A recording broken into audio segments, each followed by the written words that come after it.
सबसे पहले तो भारतीय जनता पार्टी के लोगों को जीत मिली है, उन्हें बधाई। और आशा करता हूं कि जो जनादेश दिल्ली की जनता ने उन्हें दिया है उसकी वो प्रतिपूर्ति करेंगे। मेरे लिए कोई प्रसन्नता का और दुख का विषय नहीं है, मैं बीच में खड़ा हूं। प्रसन्नता इस बात की है कि करोड़ों लोगों ने आशा लगाई थी, करोड़ों लोग अपनी नौकरियां छोड़ के आए थे, व्यवसाय छोड़ के आए थे, दुश्मनियां ली थी लोगों ने। उन सब की हत्या एक आत्ममुग्ध आदमी ने, एक चरित्रहीन आदमी ने अपनी निजी महत्वाकांक्षाओं की पूर्ति के लिए की। उसको दंड मिला, ईश्वरीय विधान से दंड मिला।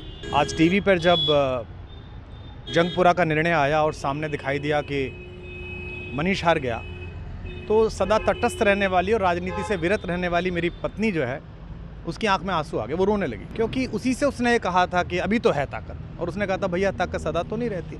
तो ये अहंकार आशा करता हूँ अगले लोग नहीं करेंगे, जो बाकी दल है वो नहीं करेंगे, इससे सबक लेंगे। सबसे पहले तो भारतीय जनता पार्टी के लोगों को जीत मिली है, उन्हें बधाई। और आशा करता हूँ कि जो जनादेश दिल्ली की जनता ने उन्हें दिया है उसकी वो प्रतिपूर्ति करेंगे।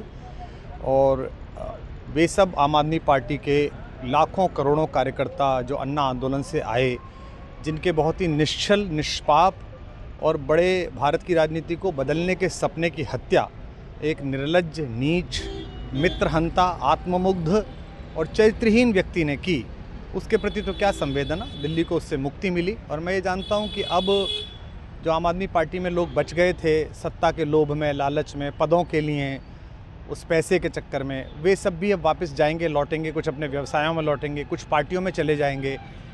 और पतन यहाँ से प्रारंभ हुआ है उन लोगों का। मेरे लिए कोई प्रसन्नता का और दुख का विषय नहीं है, मैं बीच में खड़ा हूँ। प्रसन्नता इस बात की है कि करोड़ों लोगों ने आशा लगाई थी, करोड़ों लोग अपनी नौकरियां छोड़ के आए थे, व्यवसाय छोड़ के आए थे, दुश्मनियां ली थी लोगों ने। उन सब की हत्या एक आत्ममुग्ध आदमी ने, एक चरित्रहीन आदमी ने अपनी निजी महत्वाकांक्षाओं की पूर्ति के लिए की। उसको दंड मिला, ईश्वरीय विधान से दंड मिला। प्रसन्नता इस बात की भी है कि न्याय हुआ। आज जब कहना नहीं चाहिए, लेकिन आज टीवी पर जब जंगपुरा का निर्णय आया और सामने दिखाई दिया कि मनीष हार गया, तो सदा तटस्थ रहने वाली और राजनीति से विरत रहने वाली मेरी पत्नी जो है, उसकी आंख में आंसू आ गए, वो रोने लगी। क्योंकि उसी से उसने ये कहा था कि अभी तो है ताकत, और उसने कहा था भैया ताकत सदा तो नहीं रहती। तो ये अहंकार आशा करता हूँ अगले लोग नहीं करेंगे, जो बाकी दल है वो नहीं करेंगे, इससे सबक लेंगे। और दिल्ली के नागरिकों को मैं अच्छे शासन के लिए बधाई देता हूँ। अब भारतीय जनता पार्टी अपने नेतृत्व में सरकार बनाकर दिल्ली के जो दुख थे पिछले 10 वर्ष के, उन्हें दूर करे। और आम आदमी पार्टी के समस्त कार्यकर्ताओं को कहता हूं कि आपने जिस किसी भी लोभ लालच में, सब कुछ जानते हुए एक ऐसे व्यक्ति के समर्थन में काम किया जिसने अपने मित्रों की पीठ में झुरा घोंपा, गुरु को धोखा दिया, अपने साथ कंधे से कंधा मिला के लड़ने वाली महिलाओं को अपने घर ला के पिटवाया, अपनी निजी सुख और साधन के लिए जनता का पैसा खर्च किया, अब उससे आशा लगानी छोड़ें, अब बाहर निकलें, अपना अपना जीवन देखें। मुझे राघवेंद्र सरकार राम की कृपा मिली, जिनका ये घर है, जिनकी कृपा से मैं यहाँ खड़ा हूँ। मुझ पर कृष्ण कृपा हुई कि मैं इस निर्लज्ज सर्कस से बाहर आ सका। मैं उन सब से भी अच्छे भविष्य की कामना करता हूँ कि वो कोई गंदगी ना फैलाएं कहीं भी, वो लौट जाएं अपने शिविरों में। जिस तरह माधव को, कृष्ण को दूत देख कर भी भरी सभा में अट्टहास करने वाला दुर्योधन जो ये कहता था सुचिग्रम नैव दास्यामि बिना युद्धे न केशवः, बिना युद्ध के 5 गांव भी नहीं दूंगा, आज वो अपनी सीटों के लिए तरस रहा है।